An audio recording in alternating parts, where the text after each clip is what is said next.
ልጁ በእጣ የተመደበችለትን አዲሷን አጋሩን ሊያይ ወደ ልምምድ ቦታ ሲመጣ ከእርሱ ቀድማ በበረዶ ላይ በትኩረት ስትለማመድ አገኛት። በፊቷ ላይ የእፎይታ ፈገግታ ታየ። ነገር ግን እሷ ዘወር ብላ ስታየው አፉን ሞልቶ አንዲት የማበረታቻ ቃል እንኳን ሳይናገራት በብርድ ስሜት አካሉን መፍታታት ጀመረ።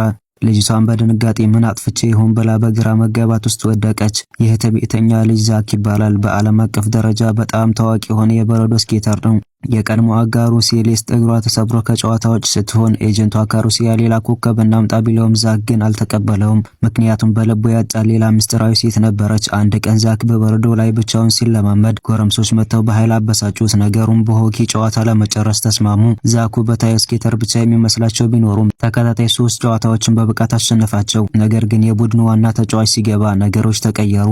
በፍጥነትና በግብ ጠባቂነት ዛክን ጨፈለቀው። ዛክ በንዴት ኳሷን እየተከተለ ሲሮጥ ከተጫዋቹ ጋር በኃይል ተገጨ።